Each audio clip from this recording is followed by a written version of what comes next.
Hi friends, welcome to Vinod Patel channel. మీరు కనుక first time చూస్తుంటే నా ఛానల్కు సబ్స్క్రైబ్ అవ్వండి. నేను చేస్తున్న వీడియోలు మీకు నోటిఫికేషన్గా రావాలంటే ఈ బెల్ బటన్ క్లిక్ చేయండి. నేను చూపిస్తున్న వీడియో దేని గురించి అంటే మొబైల్ ఫోన్లో తెలంగాణ రాష్ట్రంలో పనిచేస్తున్న ప్రభుత్వ ఉద్యోగులు తమ శాలరీ స్లిప్ అంటే పేమెంట్ స్లిప్ను ఎలా డౌన్లోడ్ చేసుకోవచ్చో నేను వీడియోలో చూపిస్తున్నాను. ఇదివరకు ఇది treasury.telangana.gov.in సైట్ నుండి డౌన్లోడ్ చేసుకునే అవకాశం ఉండేది. ప్రస్తుతం ఈ సదుపాయాన్ని వేరే సైట్లోకి మార్చారనమాట. ముందుగా మీరు మీ మొబైల్ ఫోన్లో క్రోమ్ బ్రౌజర్ను ఓపెన్ చేసుకోండి. క్రోమ్ బ్రౌజర్ ఓపెన్ అయిన తర్వాత గూగుల్ ఓపెన్ చేసుకోండి. గూగుల్లో treasury.telangana అని చెప్పి సెర్చ్ చేయండి. నేను సైట్ యొక్క లింక్ కింద డిస్క్రిప్షన్లో కూడా ఇస్తున్నాను, మీరు దాన్ని యూజ్ చేసుకోవచ్చు. ఇక్కడ చూడండి, కింద treasury.telangana.gov.in ఈ లింక్ మీద క్లిక్ చేయండి. క్లిక్ చేస్తే మనకు సైట్ ఓపెన్ అవుతుంది. ఇక్కడ సైట్ ఓపెన్ అయిన తర్వాత పైన 3 డాట్స్ని క్లిక్ చేయండి. క్లిక్ చేసి మీ యొక్క బ్రౌజర్ను ఇక్కడ డెస్క్టాప్ సైట్ అని ఉంది, ఈ చెక్ బాక్స్ను ఓకే చేయండి. అప్పుడు సైట్ వచ్చేసి మనకు ఇలా కనిపిస్తుంది అనమాట. ఇక్కడ ఇలా కనిపించిన తర్వాత దీన్ని కొద్దిగా జూమ్ చేసుకోండి.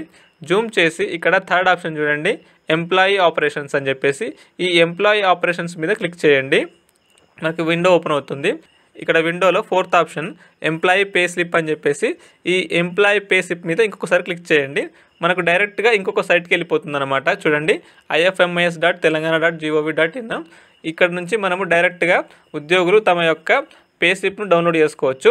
వారు డౌన్లోడ్ చేసుకోవాలంటే వారి దగ్గర వారి యొక్క ఎంప్లాయీ కోడ్ కానీ లేదా వారి శాలరీ అకౌంట్ నెంబర్ కానీ ఉండాలన్నమాట. ఈ శాలరీ అకౌంట్ నెంబర్ ద్వారా కానీ ఎంప్లాయీ కోడ్ ద్వారా కానీ వారు తమ పే స్లిప్ను డౌన్లోడ్ చేసుకోవచ్చు. ఇక్కడ వారి యొక్క ఎంప్లాయీ కోడ్ని ఇవ్వండి. ఎంప్లాయీ కోడ్ని ఇచ్చిన తర్వాత కింద సెర్చ్ బటన్ ఉంది, ఈ సెర్చ్ బటన్ మీద క్లిక్ చేయండి. సెర్చ్ బటన్ మీద క్లిక్ చేయగానే మనకు కింద రిజల్ట్ వస్తుందన్నమాట. ఫర్ ఎగ్జాంపుల్ నేను ఒకటి చూపిస్తాను మీకు. ఇప్పుడు ఇక్కడ చూడండి, ఎంప్లాయీ కోడ్ని ఇవ్వగానే ఎంప్లాయీ యొక్క నేము, DDO కోడ్, అలాగే డిపార్ట్మెంట్, ఆ ఫోన్ నెంబర్ వస్తుంది. అలాగే ఆ ఫోన్ నెంబర్కి ఒక OTP వెళ్ళాలన్నమాట. ఇక్కడ సెండ్ OTP బటన్ మీద క్లిక్ చేయండి. సెండ్ OTP బటన్ మీద క్లిక్ చేయగానే ఆ రిజిస్టర్డ్ మొబైల్ నెంబర్కు OTP వెళ్తుంది. ఆ OTPని తిరిగి ఎంటర్ చేయండి. ఎంటర్ చేయగానే ఆ ఎంప్లాయీ యొక్క పే స్లిప్ డౌన్లోడ్ అవుతుంది.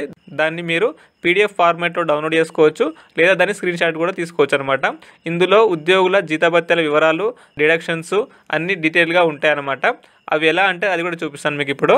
అందులో ఏమేమి ఉంటాయంటే, ప్రభుత్వ ఉద్యోగులు తమ పే స్లిప్లో ఏమేమి ఉంటాయంటే employee code, GPF number, designation, అలాగే బ్యాంక్ అకౌంట్ నంబరు, బ్యాంకు.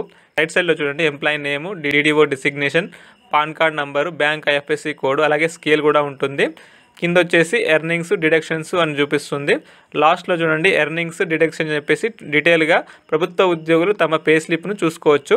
ఇలా మీరు మీ మొబైల్లోనే ప్రభుత్వ ఉద్యోగులు అంటే తెలంగాణ రాష్ట్రంలో పనిచేస్తున్న ప్రభుత్వ ఉద్యోగులు తమ యొక్క పే స్లిప్ను డౌన్లోడ్ చేసుకోవచ్చు. మీకు ఈ వీడియో నచ్చితే లైక్ చేయండి, షేర్ చేయండి. Thank you for watching.